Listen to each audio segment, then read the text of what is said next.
नमस्ते दोस्तों।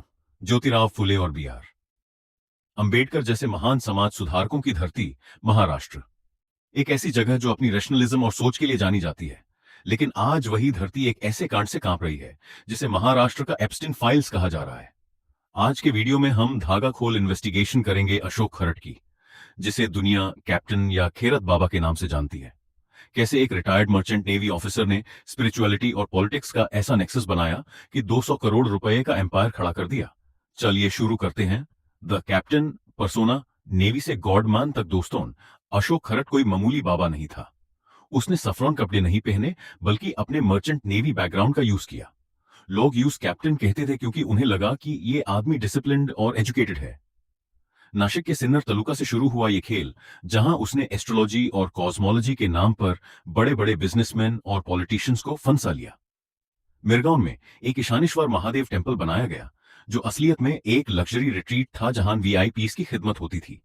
200 करोड़ रुपए का साम्राज्य और वाटर स्कैम। अब आइए पैसों पर। खरत ने शिवानी का संस्थान नाम का एक ट्रस्ट बनाया।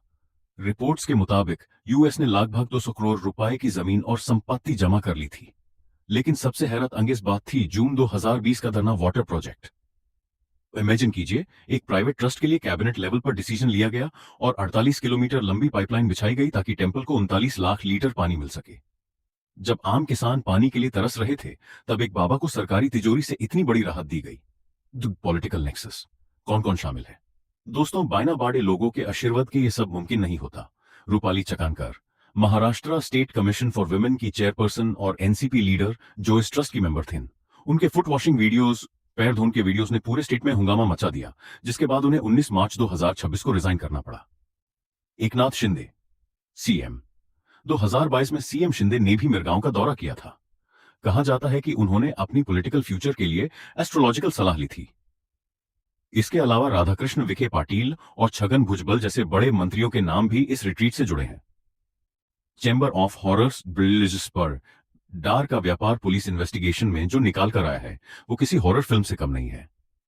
खरात अपने क्लाइंट्स को डराने के लिए प्लास्टिक स्नेक्स और टाइगर स्किन फैब्रिक्स का यूज करता था, ताकि उन्हें लगे कि कोई सुपरनैचुरल शक्ति उन पर हमला कर रही है। जब विक्टिम डर जाता, तब ये बाबा उन्हें इलज के नाम पर लूटता था।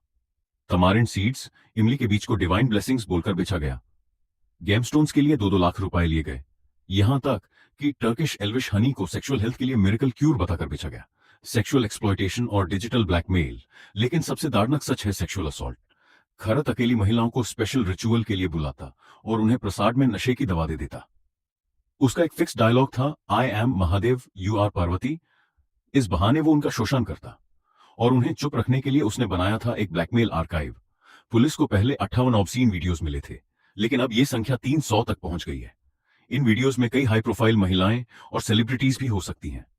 संजय राउत का कहना है कि अगर ये वीडियोस बाहर आ गए तो सरकार गिर सकती है। डाउनफॉल, एक गलती और सब खत्म। आखिर ये बाबा पकड़ा कैसे गया? आयरनी देखिए दोस्तों, दिसंबर 2025 में अशोक खरट ने केहुत पुलिस में कंप्लेंट की कि कुछ लोग यूज 5 करोड़ रुपए के लिए ब्लैकमेल कर रहे हैं। जब नासिक पुलिस ने इन्वेस्टिगेशन शुरू की और उन कॉम्प्रोमाइजिंग फोटोज को देखा, तो उन्हें समझ आया कि असली मुजरिम एक्सटॉर्शनिस्ट्स नहीं, बल्कि ये बाबा खुद है। 17 मार्च 2026 को इसे अरेस्ट कर लिया गया। कंक्लूजन, सवाल हमारे सिस्टम पर।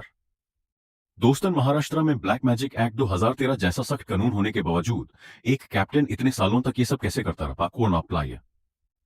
आईपीएस तेजस्वी सतपुते की लीड में एसआईटी अभी इन्वेस्टिगेशन कर रही है और 100 से ज्यादा विक्टिम्स ने अब तक कॉल किया है। लेकिन सवाल यह है कि क्या सिर्फ एक बाबा को जेल भेजना काफी है? उन पॉलिटिशियंस का क्या जो इस स्पिरिचुअल शैडो में उसके साथ खड़े थे? आपको क्या लगता है? कमेंट में जरूर बताएं। मिलते हैं अगले वीडियो में।